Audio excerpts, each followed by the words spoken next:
Okay, we got a box from FCP Euro. Let's see what's in here. If you don't know who FCP Euro is, you've been sleeping, but you definitely want to check them out. They are the go-to resource for Volvo parts and other European cars as well.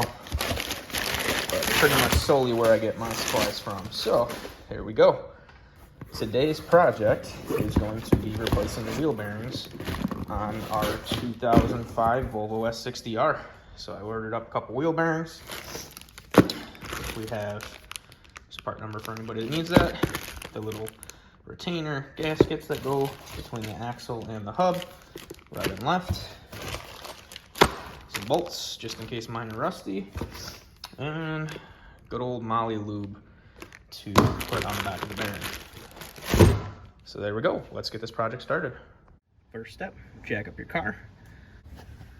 Crack loosen your lug nut bolts. Okay, now that you have the wheel off, cool things I have, a wheel spacer, so just gotta pop this sucker off, it's kind of frozen. So I'm gonna tap with a hammer, that'll pop right off.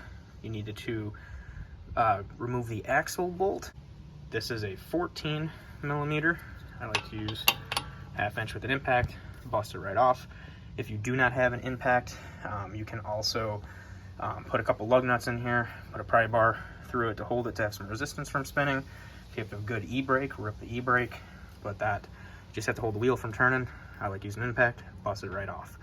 After the axle bolt is off, then you go to the back and you'll need a 13 millimeter to take off the bolt here and the bolt here.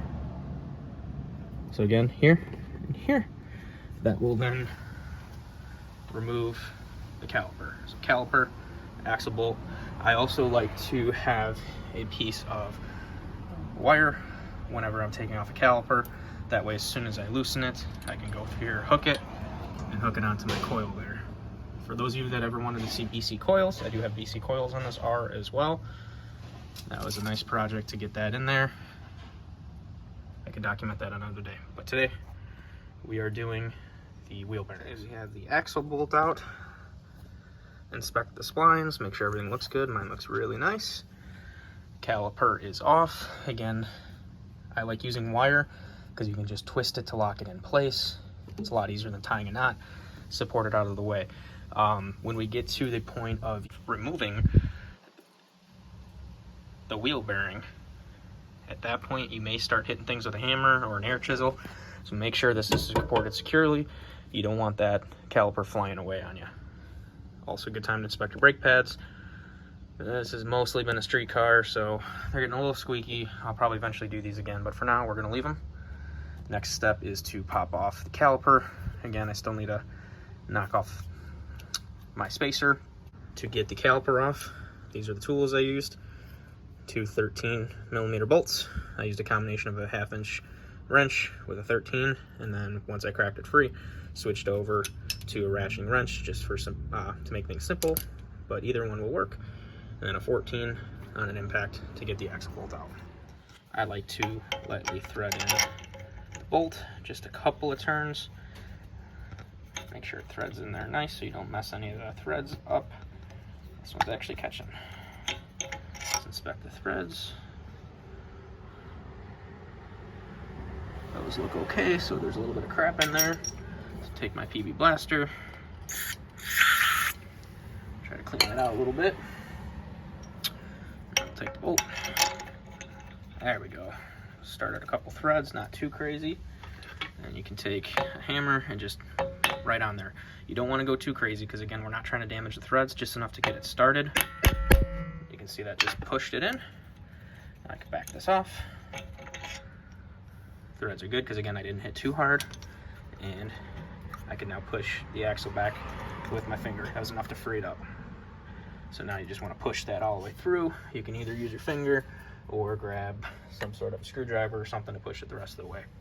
So once that's out, now we're good. Now we have to remove the 4 bolts.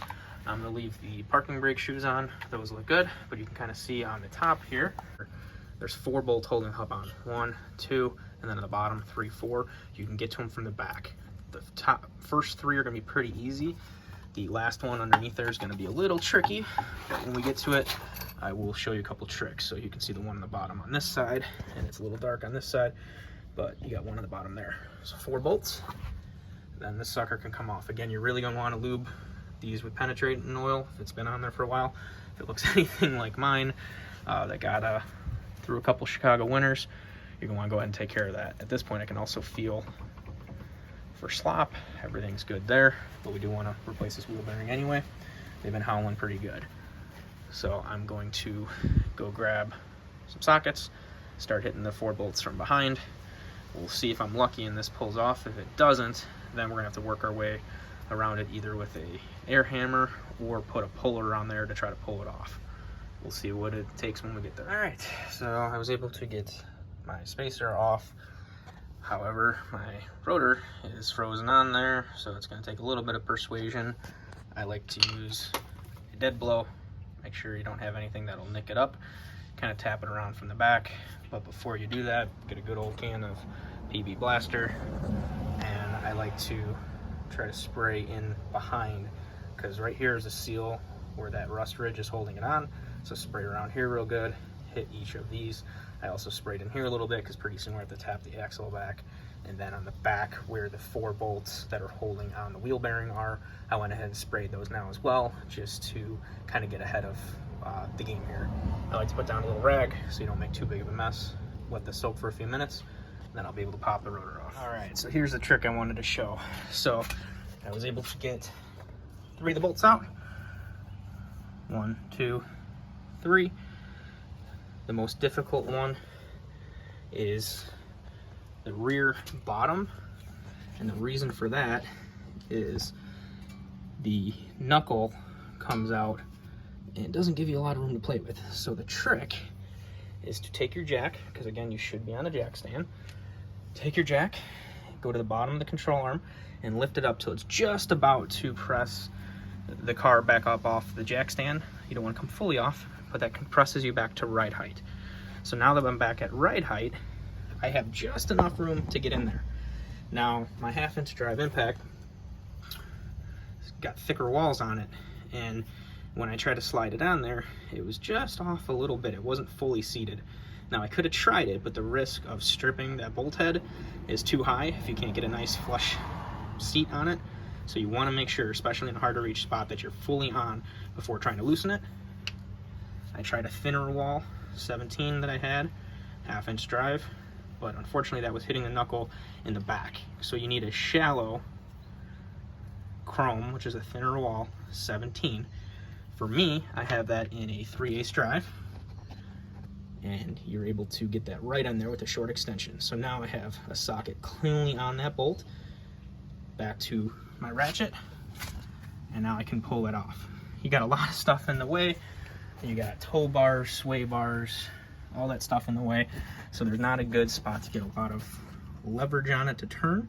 I like bringing it towards the front of the car to the coil side.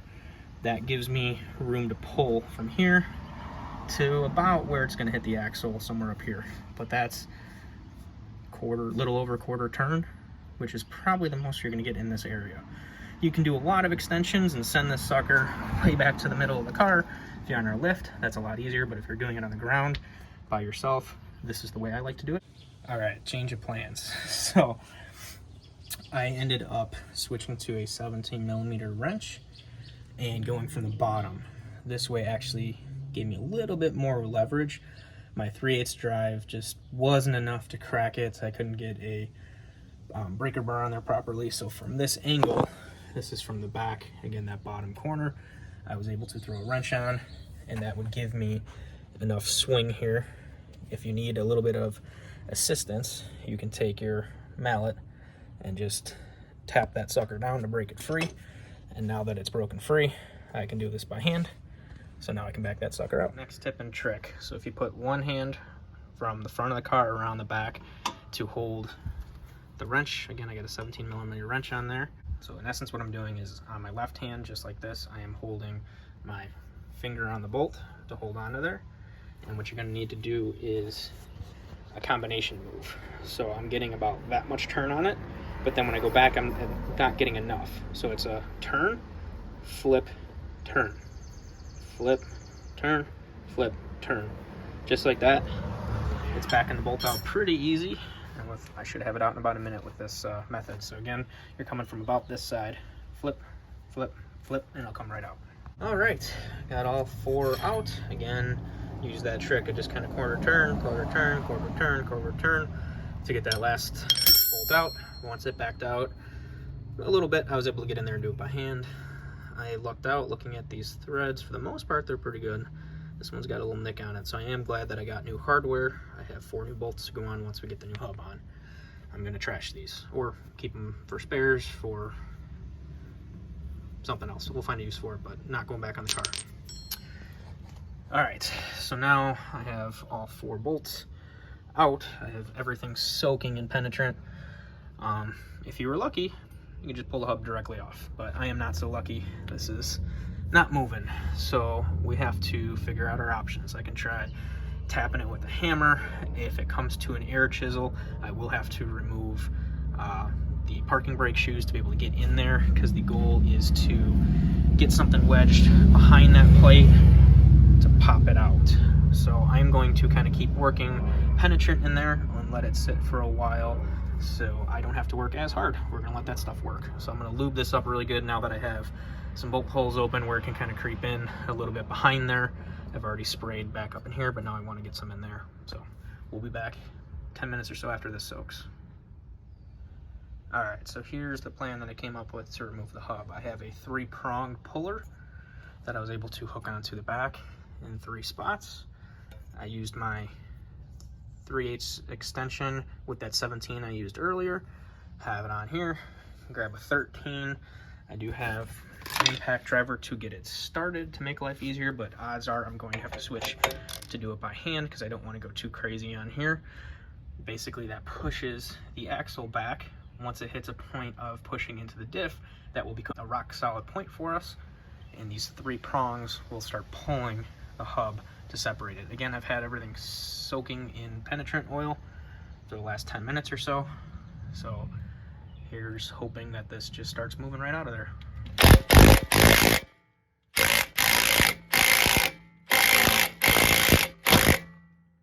There's a pop.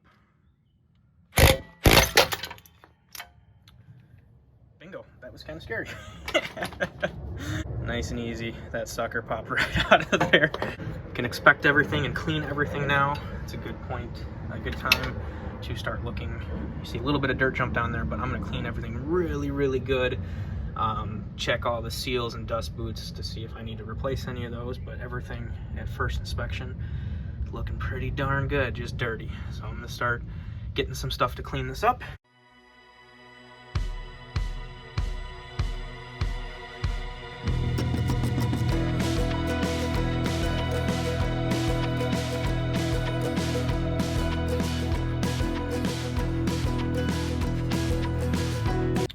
Okay, comparing the new wheel bearing and the old wheel bearing.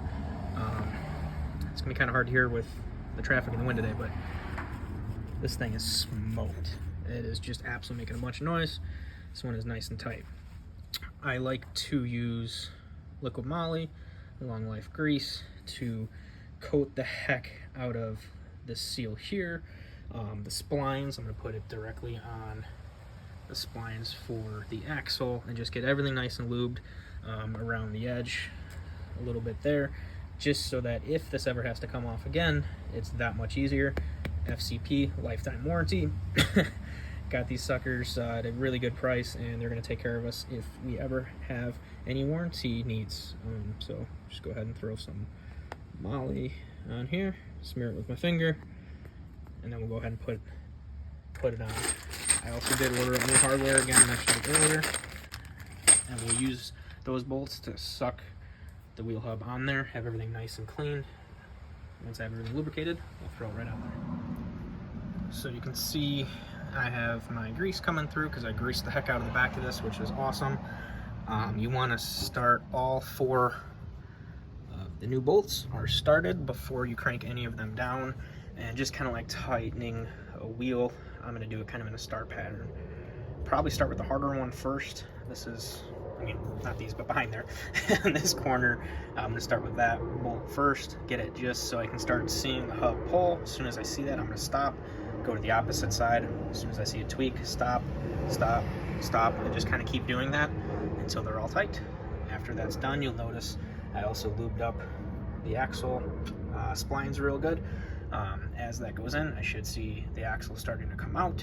It will get probably about halfway, then I can use the axle bolt to suck that in the rest of the way, and we will be done with this hub.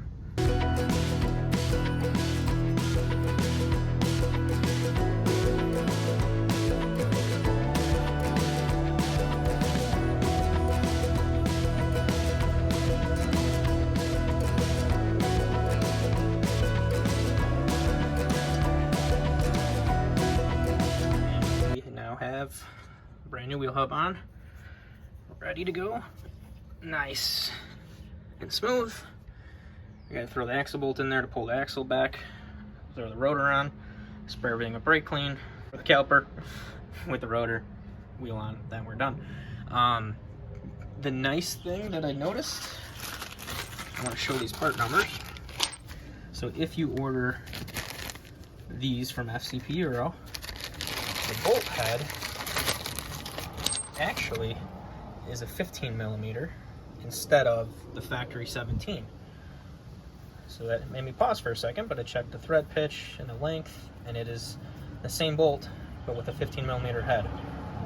It is worth the money to buy these because with the 15 millimeter, I was then able to get a smaller socket on there, and it made it much easier to get in there and tighten everything. I was actually able to get my 3/8 breaker bar coming from this side to get that final torque. You do want to do a visual inspection, make sure each of the bolts are coming through at the same distance. That'll show that you're centered. Get a light, look in between the gap, make sure everything is nice and flush before you button everything up. But that's how you do rear wheel bearing on a Volvo S60R. I will now start the other side. And this is why I needed wheel bearings. Listen to this.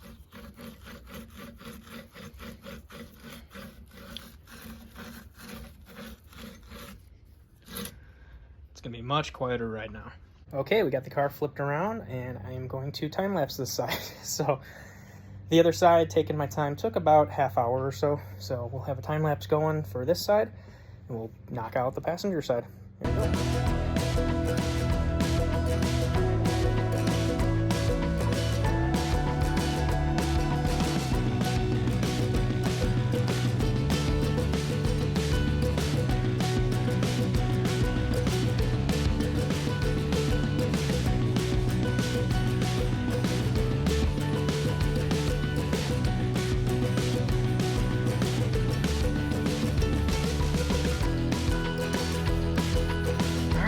This one shot off.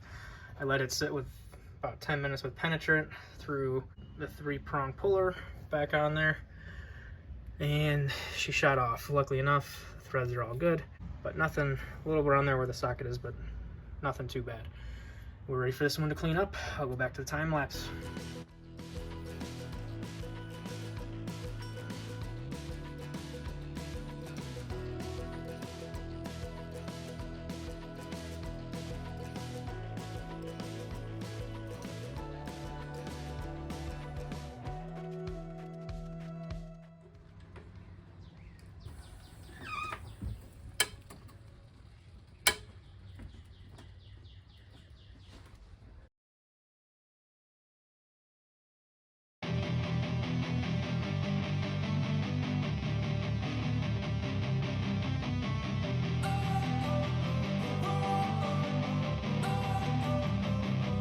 Don't wanna sleep in, cause I got something to prove. I gotta take what I hate and finally make a move. I think of you and all the shit you don't do. Well, I'ma make hella sure that I don't become you. I have no regrets, yeah, I'll tie up my chest. I'll never forget what it's like to be in debt. Been stabbed in the back. Here's third gear.